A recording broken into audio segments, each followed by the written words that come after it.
ہوتا ہے جو منہ سے تو بڑا کہتے ہیں ریاست مدینہ اور کام ایک بھی نہیں ریاست مدینہ والا۔ ریاست مدینہ کا پہلا جو تھا وہ حکمران جب بیٹھا تھا حضرت سیدنا صدیق اکبر رضی اللہ تعالیٰ عنہ، تو نبی پاک علیہ السلام نے سب سے پہلے جو ہے وہ ریاست مدینہ کو چلایا۔ اب خلفاء میں سے جو سب سے پہلا خلیفہ سیدنا صدیق اکبر، جب آپ کو امیر بنا دیا گیا، امیر المومنین بنا دیا گیا، خلیفہ بنا دیا گیا، تو آپ نے کھڑے ہو کے کیا خطاب کیا؟ آپ نے لوگوں سے کہا ہے لوگو مجھے تمہارا امیر بنا دیا گیا، مجھے خلیفہ بنا دیا گیا، میں خود نہیں بنا، مجھے تم لوگوں نے بنایا، مجھے بنا دیا گیا۔ تو اب تم نے کیا کرنا ہے؟ اگر میں اچھا کام کروں تو میرا ساتھ دینا ہے، اور اگر میں برا کروں تو مجھے روک کر سیدھا کر دینا ہے۔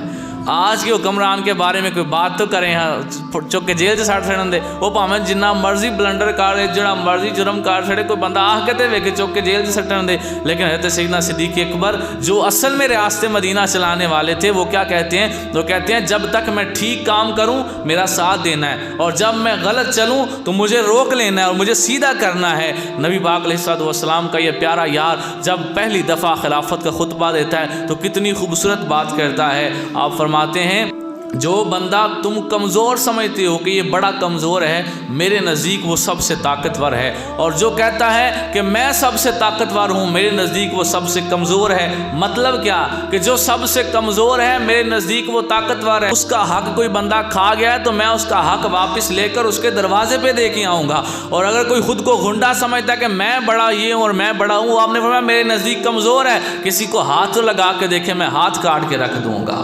میں اللہ کے نبی کی امت کا کوئی حق نہیں کسی کو کھانے دوں گا۔ اور پہلے آپ کپڑے کا کاروبار کرتے تھے، بہت بڑے تاجر تھے، جب آپ کو خلیفہ نامزد کر دیا گیا تو اب آپ تجارت اور خلافت کی ذمہ داری دونوں اکٹھے کام نہیں کر سکتے تھے۔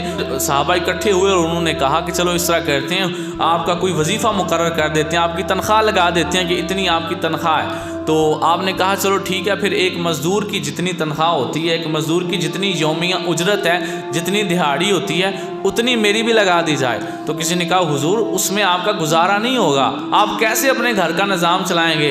اللہ اکبر! آپ نے اتنا عظیم جملہ بولا اور قیامت تک کے مسلمان حکمرانوں کو پیغام دیا کہ حکمرانی کرنی ہے تو اس طرح سے کرنی ہے، صرف منہ سے ریاست مدینہ نہیں کہنا، عمل اس طرح سے کرنا ہے۔ آپ فرمانے لگے اگر مجھے لگا کہ مزدور کی جتنی تنخواہ ہے اس میں اتنے میں میرا گزارا نہیں ہو رہا تو میں مزدور کی تنخواہ بڑھا دوں گا، جب وہ بڑھے گی تو میرا وظیفہ بھی بڑھ جائے گا۔ یہ نہیں کہ مزدور کی دہاڑی 700 ہو اور میری تنخواہ 5 لاکھ ہو، ایسا نہیں ہوگا، جتنے مزدور کو ملیں گے اتنے مجھے بھی ملیں گے۔ آپ نے کہا میں مزدور کی دہاڑی بڑھاؤں گا تو میری تنخواہ بھی بڑھ جائے گی۔ جب دونوں چیزیں برابری سے چلیں اور نظام سارے کا سارا عدل پہ چلے، اس نظام کو صدیق اکبر کا نظام کہا جاتا ہے۔ یہ ہمیں کوئی شک نہیں اس میں کہ حضرت عمر فاروق رضی اللہ تعالیٰ عنہ نے بہت عدل کیا، بہت کمال کی حکومت کی، لیکن جس طرح سے نبی پاک علیہ السلام کی وفات کے بعد ہر چیز کو حضرت سیدنا صدیق اکبر نے سنبھالا، اس سنبھالنے کی برکت تھی کہ حضرت عمر فاروق رضی اللہ تعالیٰ عنہ نے اتنا اچھا نظام چلا لیا۔ اب دیکھیں نا، نبی پاک علیہ السلام جب ظاہری طور پر پردہ فرما گئے تو کسی نے کہا کہ ہم اب زکوٰۃ نہیں دیں گے، باقی سارے کام کریں گے، ہم اب جو ہے فلاں کام نہیں کریں گے، باقی سارے کام کریں گے۔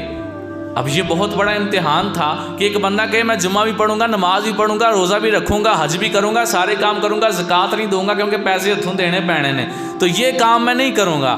اب یار غار نے کیا کہا؟ آپ نے کہا تلوار نکالیں، ان کے خلاف جہاد ہوگا۔ حضرت عمر فاروق کہنے لگے حضور ایک بات کا انکار کر رہے ہیں نا، ساری باتوں کا انکار تو نہیں کر رہے۔ آپ نے فرمایا عمر تجھے کیا ہو گیا؟ جب تک تو مسلمان نہیں تھا تو بڑا تو جابر تھا، بڑی تجھ میں قوت تھی، بڑا دلیر تھا، آج تو ڈرپوکوں والی باتیں کیوں کر رہا ہے؟ حضرت سیدنا صدیق اکبر نے تاریخی جملہ بولا، اللہ اکبر قربان جواب فرمانے لگے جو حضور کے زمانے میں ایک اونٹ پر زکوٰۃ کا مال لے کر آتا تھا، اب وہ اونٹ لے کر آیا اور اس کے ساتھ رسی نہ ہوئی، میں اس کے خلاف بھی جہاد کروں گا۔ یعنی میں ویسا نظام چلاؤں گا جیسے حضور چلاتے تھے، ایک چیز کی بھی کمی نہیں ہوگی۔ آج جو زکوٰۃ کی چھٹی مانگ رہا ہے کل وہ نماز کی بھی مانگے گا، کل وہ حج کی بھی مانگے گا، کل وہ اور بھی چیزوں کی معافی مانگے گا، اور کرتے کرتے وہ اسلام سے نکل جائے گا۔ آپ نے منکرین زکوٰۃ کے خلاف باقاعدہ جہاد کیا، اور جو لوگ اسلام سے انحراف کرتے گئے آپ ان کے خلاف جہاد کرتے گئے، اور نبی پاک علیہ الصلوۃ والسلام کے بعد آپ نے پورے جو ہے اسلام کے نظام کو اس طرح سے سنبھالا کہ جس طرح سنبھالنے کا حق